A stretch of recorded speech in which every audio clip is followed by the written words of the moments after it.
All right. All right, everybody. So we'll start officially. Good morning, good afternoon, good evening, everyone. It's welcome to the 7th meeting. It's actually the 7th meeting for the ICRI Special Interest Group on Sustainability and Innovation. So both Faranak, who's my SIG, my Special Interest Group Vice Chair, and I, we appreciate your time, of course, that you're taking and you're investing today for this particular webinar, this special session. So my name is Willy Legrand. I'm a professor at the IU International University of Applied Sciences in Germany, and I actually chair this special interest group. So I have a 2-minute announcement to make, and then we dive straight in the thick of it.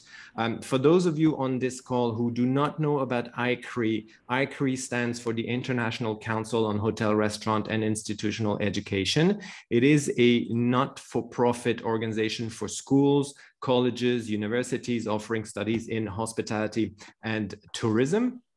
And it's got membership from over 350 institutions representing well over 120,000 students on over the entire continents, of course, but representing 6 federations, including EuroCRI, and we have EuroCRI members here today, Asia Pacific CRI, which is better known as APAC CRI, and Southeast Central and South American Federation.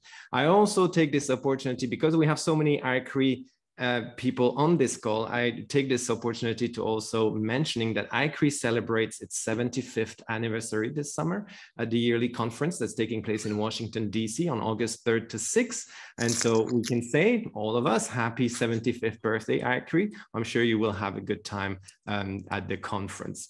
So second as well, I'd like to do a special thanks, and that goes to Donna Albano at Stockton University, also Darla Hancock at ICRI, and Ray Shacklock, who's the founding member of EuroCRI. You all have been very supportive on putting this webinar together, and I'd like to say thank you to all of you, of course. And third and last announcement is this webinar is actually part of this ICRI Special Interest Group, so short SIG, and special interest group are basically organized to provide ICRI members opportunity to share information, share research, develop perhaps common research opportunities on all aspects of hospitality and tourism education. And we have beverage SIG, we have hospitality financial SIG, we have sales SIGs, HR, IT SIGs, etc. So I encourage anyone who's a member of ICRI to join one of those SIG and to share the material. And we can, later I'll put the link in the chat about that. All right, so my 2 minutes is up. Now this webinar. So a few weeks ago, there was a talks actually in my town here in Bonn, the talk held by politicians, scientists, and NGOs, trying to basically lay the groundwork for COP27, which is taking place this year in Egypt. And it was quite interesting because at the end of this session, there is a group of NGOs called the Climate Action Network. It's the largest climate network made of 1,500 civil society organization. And they had actually one message after the 2 weeks of meeting, a lot of talk and too little action. So I thought it would be interesting actually to feature work being done on the ground in hospitality. And there's a lot taking place really, whether it's about mitigation, adaptation work, restoration projects, community-based projects and actions. We have companies, but we also have individuals that are really rolling up their sleeves and paving a way for greater sustainability in this industry. And that's really sustainability in actions. And I thought it'd be actually valuable for all of us to see what that looks like. And we need this badly when you think about it, because today is June 30th, 2022. And today is 25% of that decade is gone, that decade 2020 to 2030. So that's passed already, 912 days out of a budget of 3,650. And this decade is supposed to be game-changing, right? Climate transformation, biodiversity protection, restoration, etc.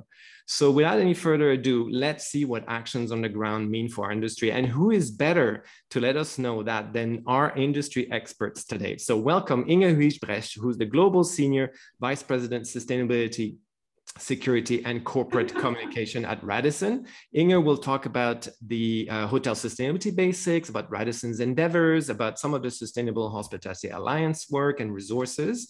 And that will be followed by Anne-Kathrin Zschiegner, Technical Assistant Advisor at the Long Run, and Delphine Malleret, who's the Chief Executive Officer at the Long Run. And they'll talk about the sustainability endeavors, the launch of some free material actually just recently, as well as potential research cooperation. So, you know, for all being here, this is going to be very fun and very good, I think. So I am going to stop sharing. And Inge, I'd like you to just, I've done my introduction. I'd like you, Inge, to just take the floor. It's a pleasure to have you. I know you've been super busy because you were on a call yesterday. You're doing this every day. Tell us a little bit more. You're a co-host, so if you want to share, go ahead and tell us a little bit more about Radisson and all the endeavors that's been happening over the past 6 months. Yeah, thank you, really. And it's a pleasure to be amongst so many smart people in the room. That's great. A virtual room full of smart people in hospitality and restaurant education. I'm so happy to be here. Thanks for the invitation. So I actually today I'm going to bring up some slides. I hope. Wait, you say that Zoom is easy, but I'm not so used to Zoom, so I'm gonna take your time. Yes, here we go. So I have some slides ready, and I actually want to focus today on the collaborative effort. So less on Radisson itself, but more on the collaborative effort that we are taking together as an industry. Because I think the important thing is two things. I couldn't agree with you more, that it's time for action and we need to take action. But the only way we can really make a change is to do this collaboratively. So, and that's what we are actually doing in the industry. So I want to talk about an initiative that we are taking all together in the industry. It's called Hotel Sustainability Basics, that we have put as a kind of new standard that is the starting point for sustainability in hotels. And I'll give you a bit of context and why we are doing this and what it is part of and how we can make sure that this becomes the framework that can get hotels started on a journey where they need to improve and improve and improve and eventually get to net zero. Because we believe once they're on the train of sustainability in this industry we have that has so much variation around the globe, they cannot get off and they will get better and better and better, and they will take action in the journey on getting to net zero. So I'm going to try something. I have actually a clip in the beginning. If you can't see the clip or it's not coming across really well, you just tell me and then we'll interrupt it and we'll just do the slides and I'll make sure you get the clip later. So I just want to start with this clip about what Basics is about, and I hope it's going to work. I can understand that. Are you seeing it? Are you seeing the clip? Yeah, we are. Yes, yes. Yes.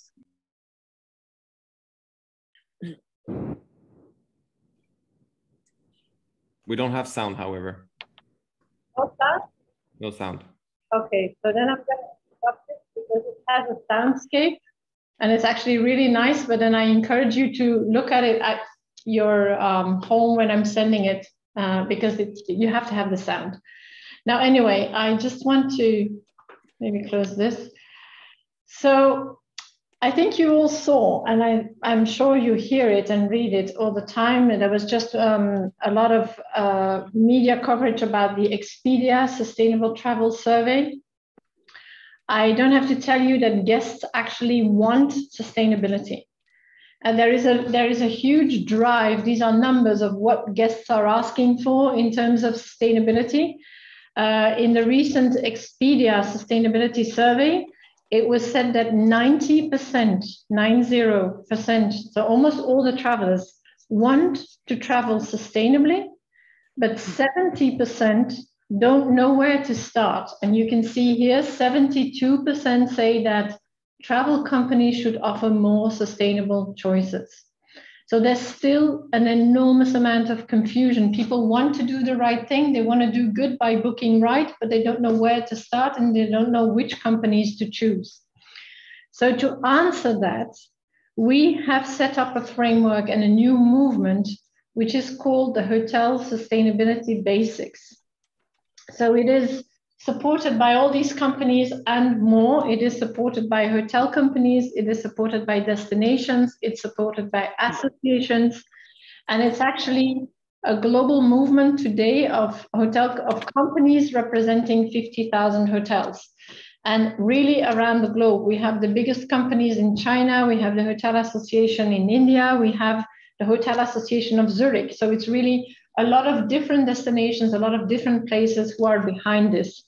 So it's really a movement to define what is the basic level of hotel sustainability, simply to answer that question of the travelers, what can I do?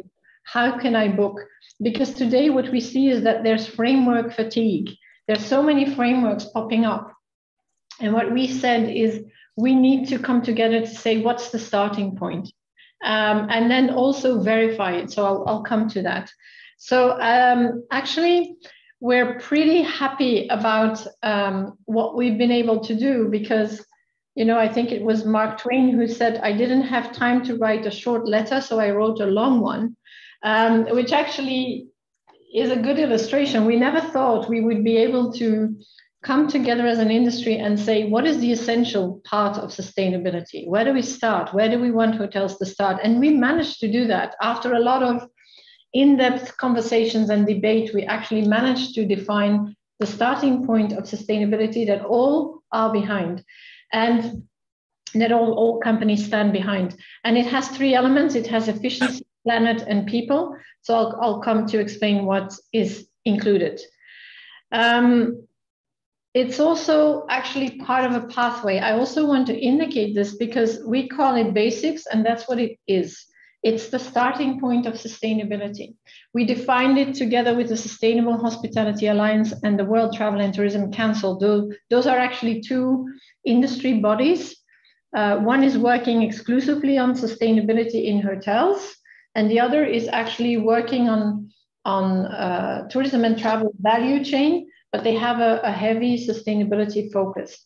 So we are aware that the basics is the starting point and that we want to move hotels from that basic level to be better, to move to an advancing, to an accelerated, and then eventually to a net positive impact. So what do these levels mean? So you see the same four levels. So the basics is the starting point. The advanced level is what usually most hotel companies are on. It's when you have an advanced sustainability program or an ESG program. It's also where you will find the GSTC approved eco labels like EarthCheck and Green Key and Green Globe, etc. It's also the Travelist framework with their 32 criteria. So Travelist is the framework of all the big OTAs, basically, who came together and also defined a framework. So they have 32 criteria. So we made sure that from the basics, a hotel can actually move to the Travelist framework or to an eco label quite easily. And then the third level is the net zero level. So as Radisson, we have taken a commitment to be net zero by 2050. We are doing lots of things. There also are frameworks out there like the net zero hotel methodology. There is a roadmap from the WTTC on how tourism and travel can move to net zero. So again, there are frameworks and there are methodologies. And then the leading conversation about net positive, I would say that that is starting. We are involved heavily with like Paul Polman, who has written the book about net positive companies. Very interesting book, which I will encourage you to read. But that's a conversation that is starting. That's starting with certain CEOs like the Radisson CEO and others to see how we can move the industry to net positive. But actually, this is the overall pathway that we know that hotels can take, and we are offering actionable solutions at every step. So I'm focusing on the basics today because it's an important step that was missing and that we now see that a lot of hotels want to engage with. So what is in the basics? In the basics, I already said it, it's a 3-year program. It's 12 criteria to fulfill over 3 years. Hotels can start with 8, and then they move to the 12 criteria in 3 years. And the criteria are on the areas of efficiency, planet, and people. And those are actually linked to a lot of the existing, I would say, multinational guidance, like the UN SDG, like the GSTC criteria and framework. So it's really mapped to all the other larger frameworks already. So the criteria that are included on efficiency is around energy use. So it's always measure and reduce your energy use, your water use, your waste, and your carbon emissions. So a hotel has to choose 2 out of the 4 to get started. Then on the planet side, the brown block you see in the middle is everything that has to do with guest-facing sustainability. So it is about linen reuse program, including the tower reuse. It is about using green cleaning products because those have an impact on water and on the health of the housekeepers. It's about offering vegetarian options, and the 8, 9, and 10 is all about phasing out single-use plastics in the areas where we have most of the single-use plastics. So in the straws and the stirrers, in the water bottles, and in the amenity dispensers. And then we have a people block with 2 criteria, which are actually defined in a way so that the basics can work for any type of hotel anywhere. So the first one on community benefit is actually the typical volunteering and contributing to the local community, but it could also be in areas where this is relevant to offer information about responsible tourism or to make people aware about possible risk of trafficking and how to spot the signs of trafficking, for example. And then on the reduced inequalities, that is again defined in a way that it can be practiced everywhere. So it is to reduce inequalities in your hotel team, or if your hotel team is very small and you're a family hotel, for example, it's also to reduce inequalities in your community through the supply chain choices that you make. So these are the 12 criteria. They have been documented in detail. So I'm going to show you an example. There is a toolkit available that you can also download. It's available for free for anyone in the hotel industry to use. And it's the toolkit that explains what the criterion is, how it is done well, and what proof a hotel needs to provide. For example, for vegetarian options, we really said that the criterion means that you need to make vegetarian menu options available for every course and every section of your food and beverage outlets. And if you don't offer food and beverage in the hotel, you need to provide information about vegetarian or restaurants offering vegetarian options in your community. So it's really described in detail. Every hotel knows how to deliver proof and how to do these things well for each of the 12 criteria. Now, what is important, of course, and that also came out of various studies, is that we want to make sure that hotels say they are doing the basic criteria, that they're actually doing them, so that it is not greenwashing. And we are putting together what we call a verification method. So today, companies like Radisson and Accor and Melia and Jinjiang and Huazhu and all these companies who support it, they are a supporter at the group level. Tomorrow, meaning end of this year, they will have access to a verification scheme. So it means that entities like Green Key and SGS and others, they will make a verification mechanism available to all these hotels that actually verifies in a very simple way that the proof for all these 12 criteria is available. And so that means that hotels can start flying the logo and showing the logo on their hotel page. Today, that's not yet possible. At the end of the year, hotels will be able to prove that they meet the 12 criteria, and then they will be able to show the logo on their website. So the industry engagement plan is actually as follows. So what we want is, we launched the basics end of April. We are defining this verification, and we hope that in the next 2 to 3 years, a lot of the industry will come on board with the basics. Our vision is that the basics becomes like the MSC logo is for sustainable seafood. We really would like to see this basics logo everywhere because it is the starting point that all hotels can do. And we want to offer that assurance and that transparency to the traveler. So, and then of course, if you get all of the industry on board with the basics, with these 12 criteria, what you can then start to do is you can push them along on that journey to eventually net zero and net positive. And we can start raising the bar on the basics itself. So it means that we want to get them on the train and we want to see this as the starting point of their journey. So this is how we see it, and this is how we're building that momentum. So the visibility today, as I said, you see it like you see it on the left-hand side. This is an extract from our website. You can see that we are a supporter and what that means. Tomorrow, like end of the year, you will see it also on a hotel level. So you will start seeing the basics in booking tools and booking platforms, like on booking.com or on other platforms. That was the overview I wanted to share with you. Yeah. Yeah. I want to see if there's any questions. Let me stop sharing my screen. There are some questions. We can start perhaps straight with Renata. I think, Mike, I'm just checking here, Renata, where your question is. No, it was Shaniel, sorry. Shaniel from the US asking, will these be optional for hotels or will these be required by law or government policies? No, I don't have influence on the government policies, so we're not engaging on a policy level at this point.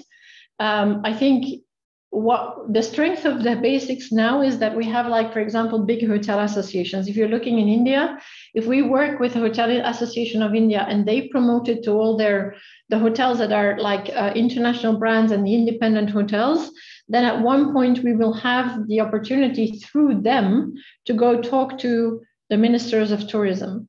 We are not doing that at this time. I see this more as something we can do through the associations that have signed up. That's right. And there is my colleague also, Gabriel Leis, professor here in Germany, is asking about non-operational indicators.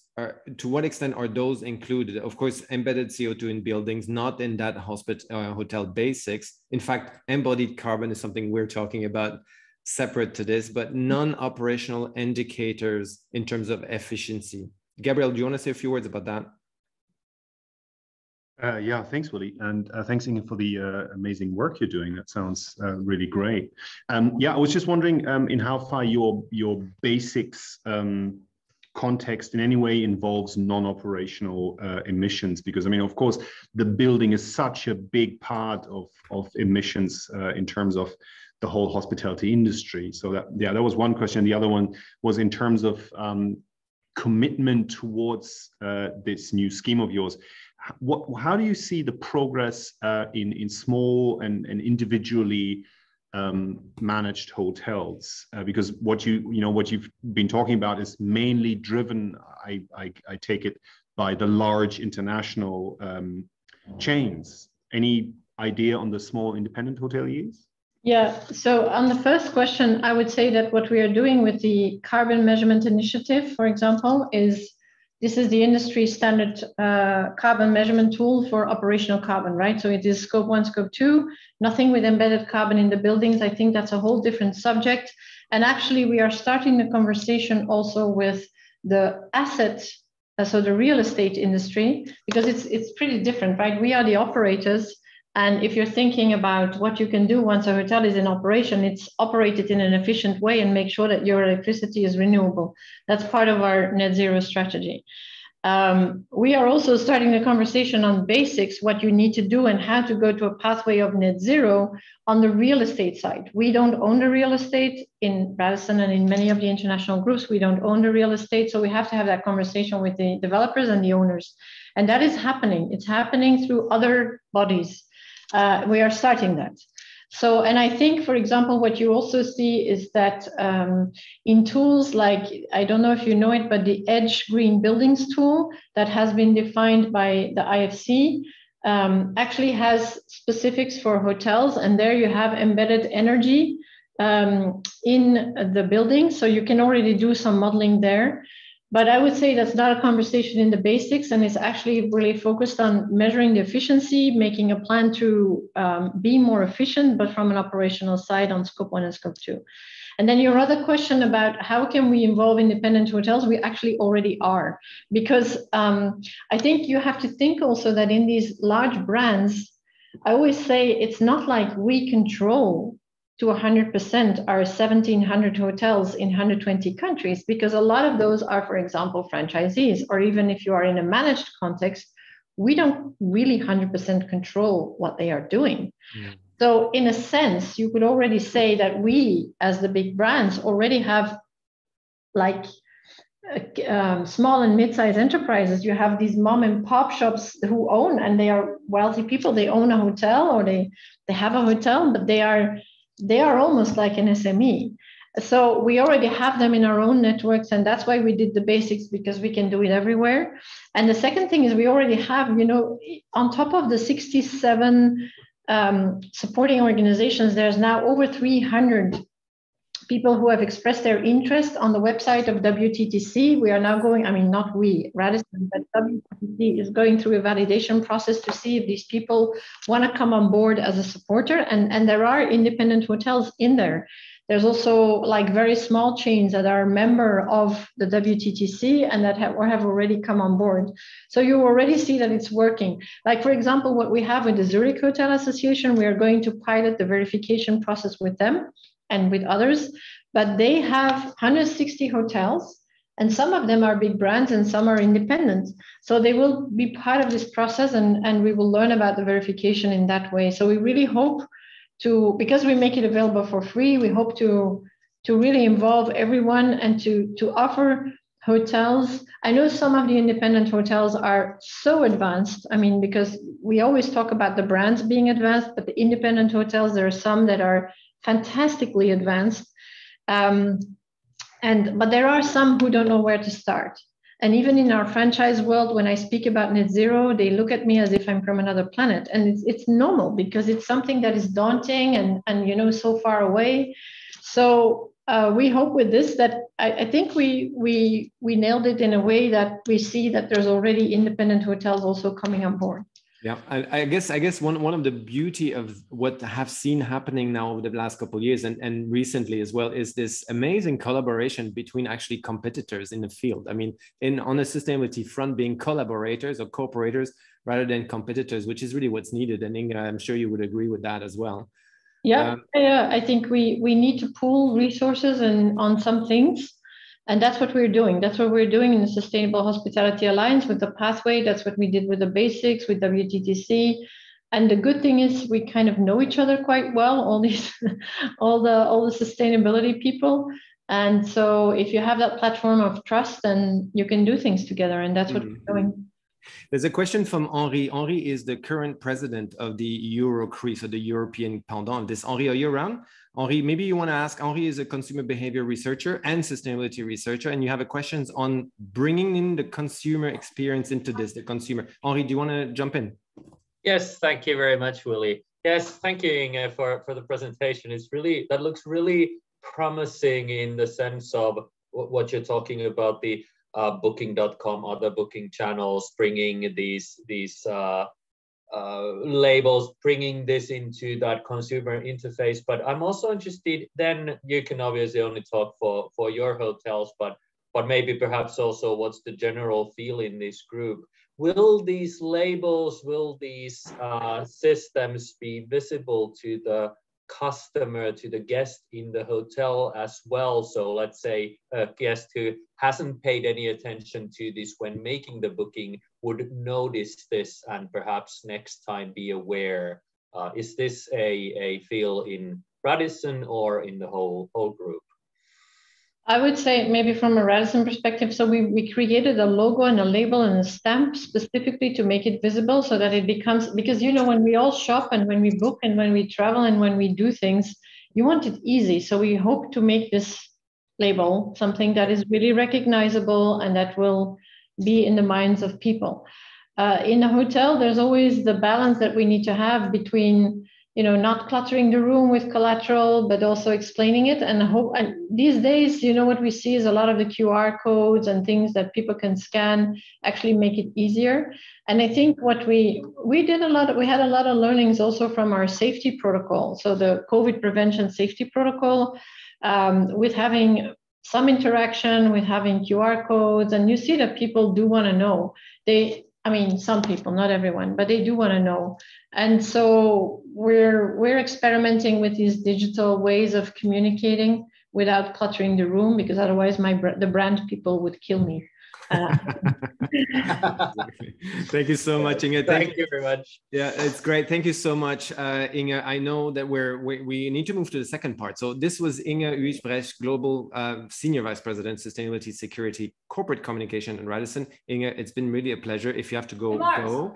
If you can stay, as I leave it up to you. We are moving ahead, and I'm sure you'll find it very interesting because we're moving to the next part, to the second part. So we've heard about the basics. We've heard about how hotels, large hotel companies are doing it, how they're moving forward. Now we're looking at the long run, an amazing network, and we have two for the price of one. Both Delphine and Anne are here. I'll leave it up to you. The floor is yours. Your presentation is there and ready to go.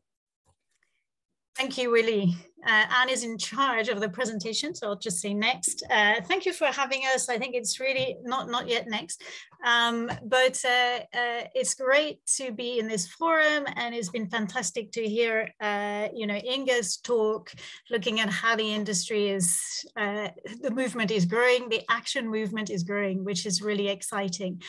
So, I'm glad we don't have to sell sustainability, make the case for sustainability in this forum, which is exciting. And what we wanted to focus on here was really about, what the long run, what's the long run space in sustainable tourism, but also specifically how it works with its members and partners to promote, adopt more sustainable practices. And we understand sustainability, as striving for net positive impact on people, planet, and culture forever. So what we wanted to propose was give an overview of the long run, but also really focus on the tools, the techniques, the approaches that we use to help our members and draw on their experience to inspire others. Next, Anne. So the long run, it can be really, captured in the fact that it just brings together passionate people who strive to have positive impact through their nature-based tourism business. So the long run really focuses on conservation-based tourism. It can really be loosely described as a global coalition of tourism-based privately protected areas. So it's quite niche, but it's basically looking at the realms of possibilities in terms of sustainability. It's promoting centers of excellence, but really models, inspiring models of what can be achieved when we put our mind to it.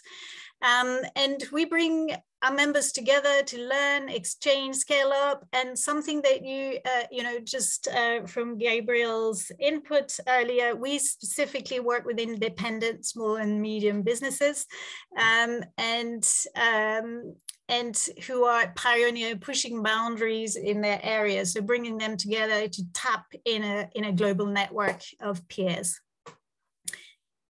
We have a standard, a global eco-spirituary standard, just as a way to celebrate a milestone in journeys. Next, please. So this is where we are. We're quite a small network of small independent organization. We're about 83 members now, 40 are properties. Our members need to, our core members, the properties need to manage, influence biodiversity of importance. This is the criteria to become a member.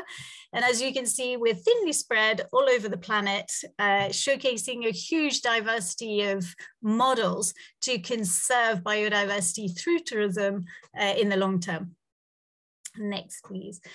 I know that everyone's fed up with frameworks, but we found that the 4 Cs as a way to look at sustainability has been a huge benefit, a huge asset for members to break down what sustainability means. And we look at sustainability through the 4 lenses of conservation, community, culture, and commerce, with the idea that these 4 facets have to be in balance for us to have a healthy ecosystem and healthy communities.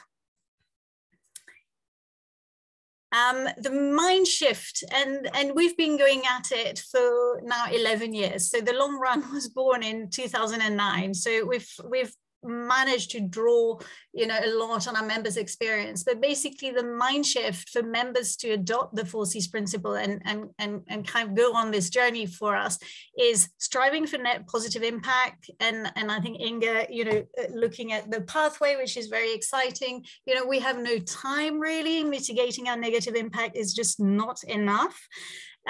Looking at the bigger picture, it's not only about our property, our hotel, ourselves, it's about what's happening around us. A long-term view, you know, three-year business cycles just doesn't hack it. We've just looked at economic system, you know, how it struggles. We have to adopt a 100, you know, 50, 100 years view. Otherwise, we're just heading against the wall, which we are doing. And again, we're on a journey. And I think this is, you know, the message also that Inge was just saying. It's a pathway. It's just, you know, get on with the first step. So just a little zoom in on what the 4 C's include. Again, you'll recognize, I think, a few things from the basics and the advanced and the very advanced. But I think the difference in the way we work is that we zoom in a lot on biodiversity conservation. And when we're looking at social and cultural impact quite in depth. But the importance is that everybody, you know, all members have to understand their asset, their natural social capital, and invest in it. The first step is to understand, you know, potential negative impacts, so mitigate negative impact. The second step is act for positive, and then track your progress. And finally, you know, again, like interesting question, which was from Henri. There's a big part of communicating, engaging the guest, engaging the community, and engaging the team in embedding the sustainability practices. And Anne will carry on.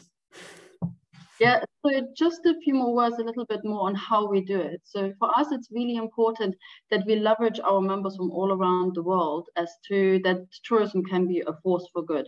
So we are trying to showcase that in very different ways, but we are also trying to help our members to really bring that potential to the fore and make sure that they are really have that maximum positive impact that they can have. So how do we do it? So the key thing is when people work with us, we take them on a journey. It's really important for people to first understand where they're at with sustainability, where are their strengths, where are their opportunities, what are the challenges that they're facing, and what are all the great things that we could be doing. And once we understand that and connect that with where do they want to go, what are the long-term aspirations that they have for conservation, community, culture, and commerce, we can together develop a roadmap as to how to get there. It is not for me to decide what it is. We just guide them by using the framework to make sure that they embed sustainability in all of its different facets in it. The pathway to get there is really for them to decide. So it's very flexible, but it makes sure that sustainability is ingrained in all the different things. And then obviously to support them on the way, we've developed a lot of different tools and things over the years that we learned there where people just need help. One of the key things that we are also doing is, as an organization and as a community or coalition, whatever we want to call it, we have a general attitude of it's really a culture of learning and sharing.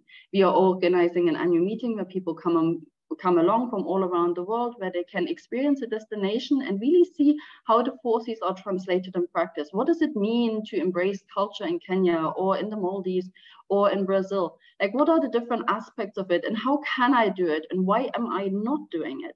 At the same time, you know, we are also having then the opportunity to collect and connect with other people that are like-minded, even if you're in different places around the world, but you have the same vision, and that people find very inspiring. Obviously, we can't just meet in person, so we also have a lot of, you know, discussions remotely. We also have regional clusters where people come together and really focus on aspects that are important to them regionally. But we also host twice a month webinars on lots of different aspects that we feel are important to our members to know about, to learn about, to be exposed to. And research is a huge thing that we would like to add to that mix more and more. But we host webinars like what we've included here about just leadership development, becoming carbon negative, food waste, how to set up an artist in residence program, how to do ecosystem restoration, how to engage your communities, and many, many more. And these are always themes that are guided very much by the needs of our members. So when it comes then to the journey on improvement, as Delphine said, is we have developed a standard which is called the Global Ecosphere Retreat Standard, which is GSDC recognized. And this is very much what we use as a framework for our discussions with our members. The standard, or achieving the standard, is a milestone. It is for us really not the end of the journey, and only some of our members are certified. More and more would like to, but we use it as the framework to make sure that within 5 years, people who are part of our organization at least achieve the level of the standard. And then along the way, we've developed varying different tools like the ones you see here, just for them to realize where are we now, what are our strengths, to provide them with guidance along the way, to prioritize the activities, because they can't do everything at once. So in the different steps that we've involved, we have then also created tools to support them. And these are continuously changing also with the needs of our members. Then, as Willy said earlier, we've also worked together with GIZ and some external partners. In this case, Patricia, who's also on the call from IFISO, have created, for example, an open source training about resource efficiency, which is really to support accommodation providers to use resources in this regard, really energy and water efficiently, to become more sustainable and to become more climate sensitive. And it really focuses very much on small and very simple and practical changes that tourism organizations can do that can have an immediate impact on their footprint, but also on their bottom line. Another training then also that we've developed with GIZ, and I see Anastasia, one of our interns, which really sent along, worked with us on here extensively, and without her support, it definitely would not have been the same, about strategic sustainability planning. Because again, you know, what we realized, if people are always just focusing on what they're doing today, they need to connect it with where do they want to go. Otherwise, we get sidetracked in 101 different directions, and ultimately we don't achieve the vision that we have for communities, for the environment, or for the cultures we are surrounded by. So it's really designed to expand the positive impact, you know, be more resilient, and embed sustainability into the business. And it's really using a step-by-step approach to do this. Both of these resources are freely available, as Willy said, on the Preferred by Nature Training Hub. We happily share the links with you. Anybody can use them. We've included a few details what they are, but they're really there to be used and to be shared. One of the newest tools which we are about to launch is how we are also working more with travel agents and operators, which are part of our membership as well, and who really reached out to us as like, we would like to do more. Help us to do more. And a big part of it is about a screening tool to help them to screen their suppliers for their positive impacts across the 4 Cs, so that they have the power and the ability to really encourage change where it is needed, but then also to better communicate who are the people on the ground that are doing well. So we've developed this tool as also a very simple tool with the travel partners that are part of the long run, just to get the ball rolling. Nothing is perfect, but at least it's a first step. And so far we are hoping, you know, it will have some impact. Last but not least, there's also lots of case studies. So we are often using our members in Willy's books and with the UN, have always asked us for case studies. IUCN, the Guides on Privately Protected Areas, and a lot of other publications are always asking us for best practice case studies. You know, what are good examples where people are getting it right, where they are walking the talk? And so we're always trying to leverage, one, our network to showcase what is possible if we do it, but also to really give them that exposure that, you know, those guys really are trying very hard. They're not often very good at communicating because they really just want to get the work done. So we are trying to also to help them to get the acknowledgement that they deserve. Delphine? Yeah, thanks, Anne. Yeah, so what next? So this is a quick kind of summary of what's happening next in the long run, also with, you know, perhaps opportunities for research collaboration here. But next is, we've been working a lot on demonstrating impact, communicating impact, substantiating impact. So one thing that we've been working on is this impact statement, a 4Cs impact statement that is going to be launched next week. Not next week, sorry, next month, but and going to be rolled out in the long run. And the idea was to capture a bit, like on the nutrition bill, you know, and several hotels have been doing that when we've inspired ourselves from that. But basically showing where is the money going, where is guest money going, and this is the best way to show, is there, you know, is the hotel or is the property walking the talk. And also the idea is to help create ambassadors for sustainable tourism. It's to help influencing choices from guests and helping guests making this choice, looking for you know, a bit more transparency. Thanks, Anne. Next. The other big topic, you know, the big thing that we're working on is how do we accelerate change? How do we find leaders at all levels? How do we find sustainability level leaders at all levels? So we've been working on, you know, with our members on a training, again, you know, on resources, building, facilitating and helping our members, but also what we hope to do, just like with the other training, is to build on our members' experience and then bring it to the wider tourism sector. But the idea here is trying to empower, identify, empower and nurture change agents in our team, in the communities around us, and as well as in our guests. So you were talking about guest experience. This is a big thing that we're working, a big aspect that we're working on with members in collaboration with the Transformational Travel Council. And you know, how do we actually facilitate guest transformation and empowerment in terms of changing things around in their communities as well? Thanks, Anne. The other big piece for us is biodiversity. We're in a bottom line, we're a conservation tourism organization. Biodiversity is at the center. We know we're facing a climate and biodiversity crisis, and they're both strongly linked. Carbon has been taking the limelight, but we know biodiversity is as important to reflect and monitor and nurture, obviously, and restore, but it's also more complex. So we're looking at ways to demonstrating members' contribution to species diversity, to global species diversity, using the map of life and collaboration with Half Earth. But the idea here is to really try and find a way to simply show and monitor and track biodiversity value. Let's see if we manage. But we are trying, and I hope that a visual representation will both help promote the work that long runners and other fantastic you know, operators are doing, as well as inform our conservation and growth priorities in terms of conservation tourism. And finally, yeah, this is what the map looks like, just so you know, just to make the case again for positive travel, but also the opportunity through this mapping, through this you know, data collection and species diversity collection, is to engage guests in a journey with the property and destination. And there are many more things, but I think our time's up. And I just think it would be great to have, you know, to delve into perhaps some of the questions that you have, or some of the aspects that you find interesting. Yeah, this is so great. Thank you so much, both of you, Anne and Delphine, for this very informative session. Yeah, there are a few questions, in fact, and Gabriel is, I'll start with this one because it's such a good one, actually.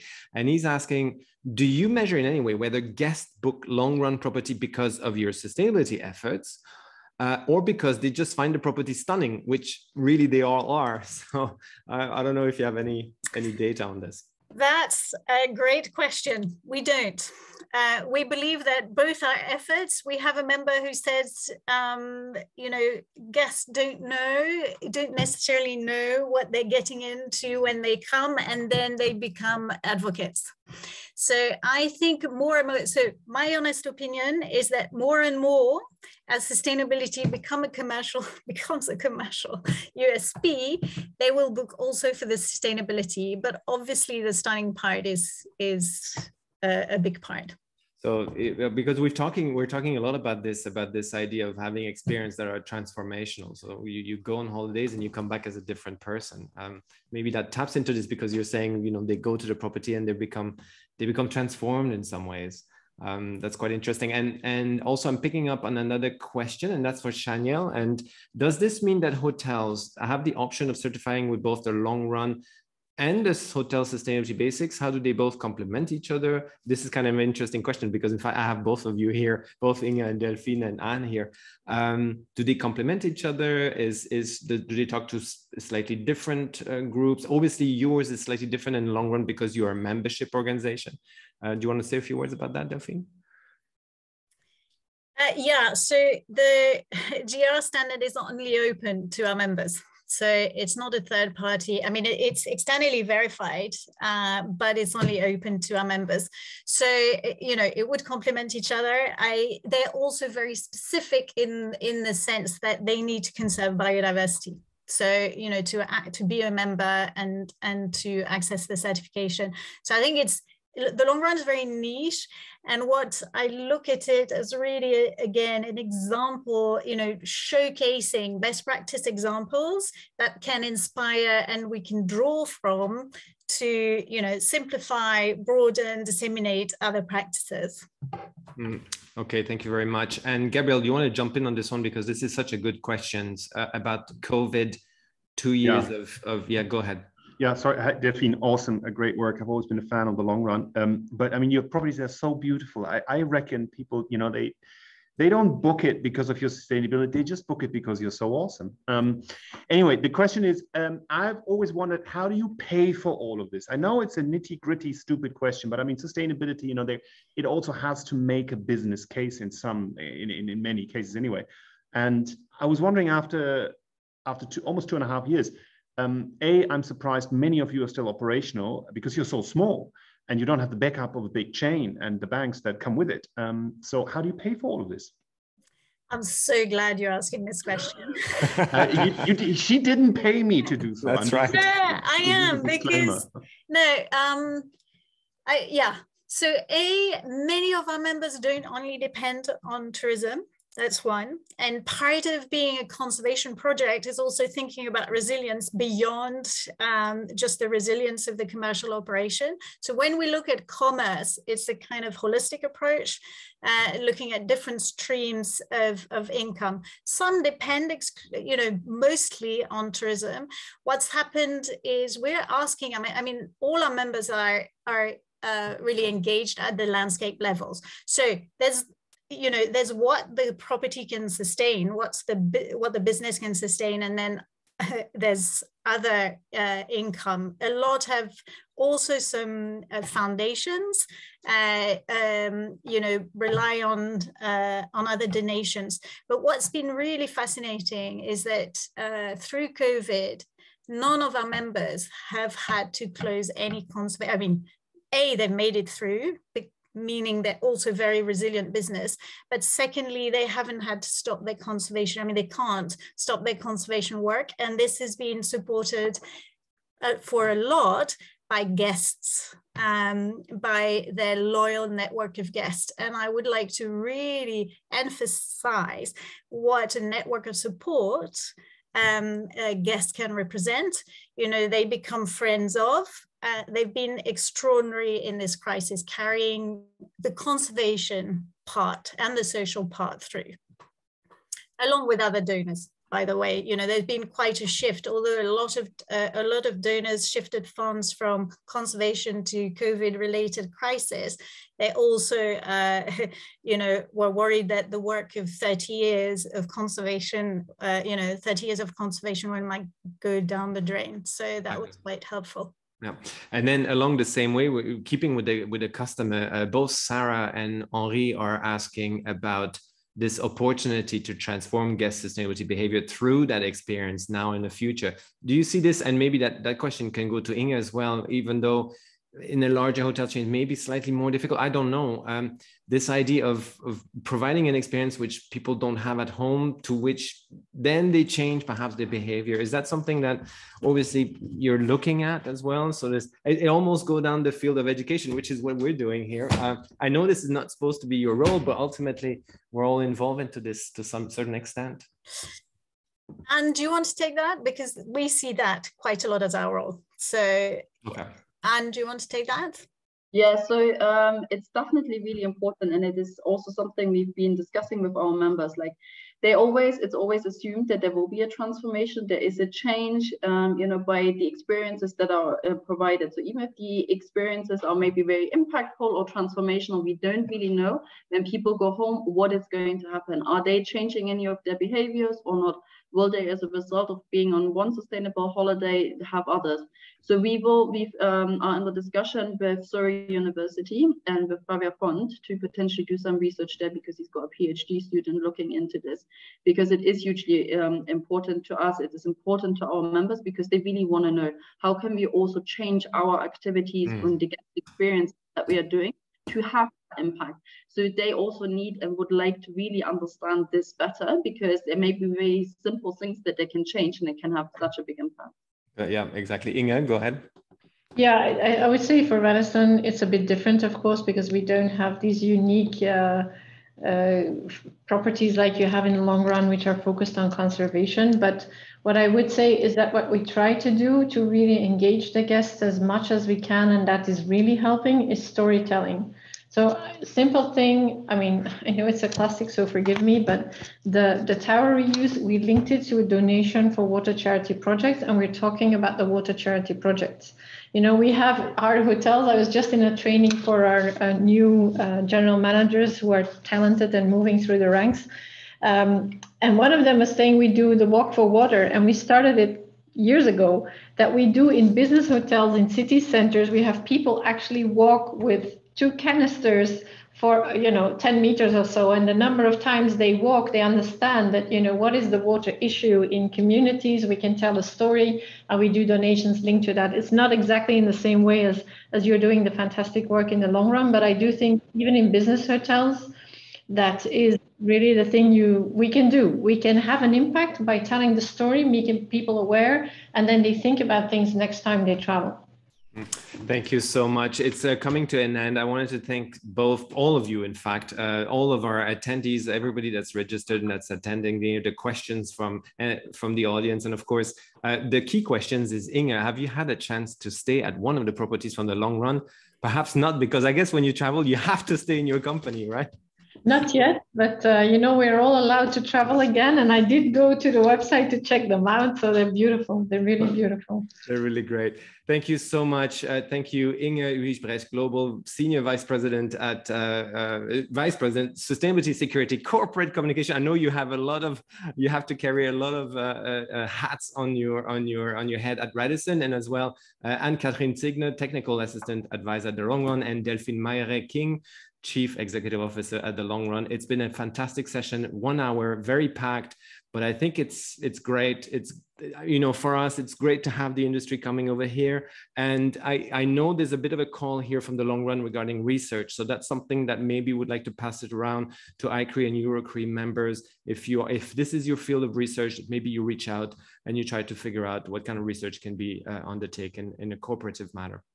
Thank you so much, everyone. It's 6 o'clock now, my time, and it's time to stop. So thank you very much, and stay tuned. ICRE 75 years this summer, and we'll see the next SIG meeting in the next couple of months. Thank you. Thanks.